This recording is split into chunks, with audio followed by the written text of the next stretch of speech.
সিঙ্গারা কিংবা চপ তো অনেক খেয়েছেন আপনারা। যদি এই ফুলেশ্বরীর রেসিপিটি একবার দেখে নেন, সিঙ্গারা চপ আর কখনোই বাজার থেকে কিনে খাবেন না।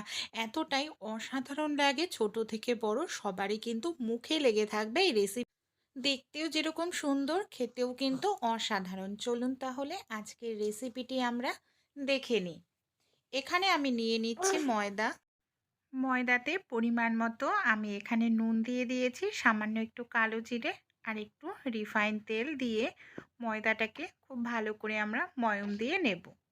তারপর অল্প অল্প করে জল দিয়ে আমরা যেরকম রুটি তৈরি করার জন্য ডো তৈরি করি, ঠিক সেরকম একটি, খুব শক্তও না আবার খুব নরমও না, একটি ডো তৈরি করে নিতে হবে। তারপর এটাকে 5 মিনিটের জন্য রেস্টে রেখে দেব। সেই সময়টাতে এখানে গ্যাসে আমি পরিমাণ মতো সরিষার তেল দিয়ে দিয়েছি, তেলে কিছুটা পাঁচফোড়ন দিয়ে দিয়েছি। এবার এই তেলে দিয়ে দিলাম পেঁয়াজ কুচি। যখন হালকা কালার চেঞ্জ হবে, এর মধ্যে আমি ক্যাপসিকাম কুচি, গাজর কুচি দিয়ে দিচ্ছি, কিছুটা কুমড়ো ছোট্ট করে টুকরো করে রাখা দিয়ে দিলাম। আপনারা আপনাদের পছন্দের মতো সবজি দিতে পারেন। সামান্য নুন হলুদ দিয়ে এটাকে আমরা ঢেকে ভালো করে ভেজে নেব, কোনো রকম জল দেব না। এখানে আমি 2 মিনিট ঢেকে রেখেছিলাম, সবজিগুলো ভালোভাবে সেদ্ধ হয়ে গেছে।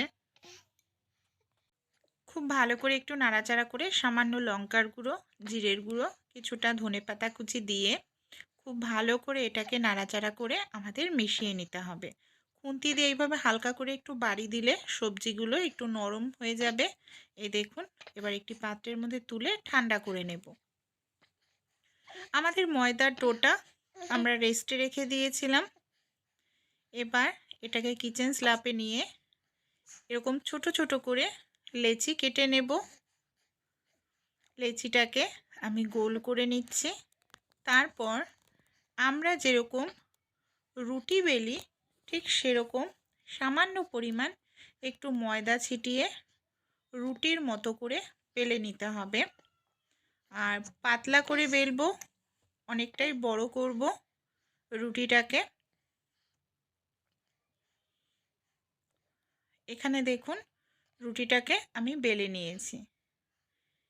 ছুরির সাহায্যে 4 সাইড এইভাবে আমি কেটে নিচ্ছি স্কোয়ার শেপে।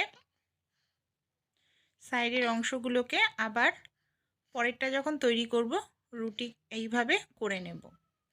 একটি চামচ নিয়ে নিয়েছি, কাঁটা চামচ দিয়ে এইভাবে একটু ডিজাইন মতো করে নেব। এতে কি হবে, দেখতে ভালো লাগবে।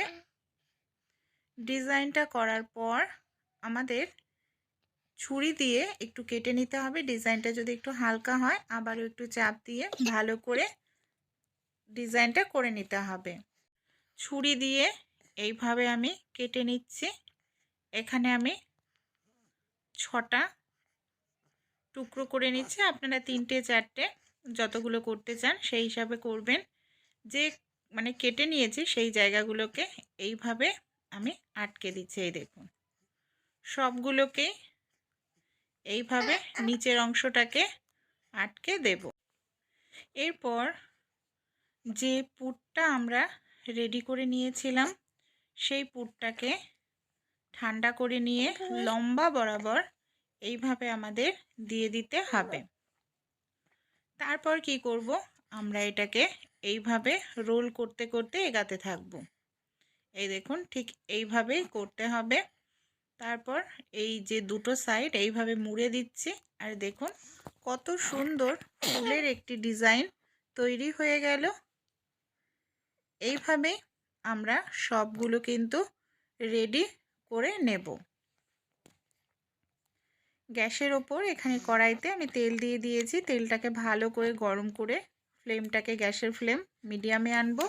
তারপর একটি একটি করে তৈরি করে রাখা এগুলোকে দিয়ে আমাদের ভালো করে ভেজে নিতে হবে। আর একটু ডুবো তেলে ভাজলে তেলও ভেতরে টানবে না আর ভাজাটাও ভালো হবে। 1-2 মিনিট পর এইভাবে আমাদের ওলট পালট করে দিতে হবে, যাতে সব সাইড খুব ভালোভাবে ভাজা হয়, ভেতরের দিকটা কাঁচা না থাকে। এর জন্য গ্যাসের ফ্লেমটাকে অবশ্যই মিডিয়ামে রাখার চেষ্টা করবেন। হাই ফ্লেমে ভাজতে গেলে বাইরেটা ভাজা হবে, ভেতরটা কিন্তু কাঁচা থেকে যাবে। যখন খুব সুন্দর একটি কালার চলে আসবে তখন তেল ছেঁকে আমরা এটাকে তুলে নেব। সিঙ্গারা চপ তো আমরা অনেকেই খেয়ে থাকি, কিন্তু এইভাবে আপনারা যদি অতিথিদের বানিয়ে দেন, তারাও যেমন খেয়ে মুগ্ধ হবে, দেখতেও যেরকম সুন্দর লাগে, খেতেও কিন্তু অসাধারণ লাগে। তাই বাচ্চারা যারা সবজি খেতে চায় না, বাচ্চাদেরকে আপনারা এইভাবে টিফিনে বানিয়ে দিতে পারবেন। দেখবেন নিমিষের মধ্যেই আপনাদের যে প্লেট সেটা কিন্তু খালি হয়ে গেছে। রেসিপিটি ভালো লাগলে অবশ্যই ট্রাই করবেন, কমেন্ট করে জানাবেন আপনাদের কেমন লাগলো। আর যদি নতুন হয়ে থাকেন আমাকে সাপোর্ট করে পাশে থাকবেন।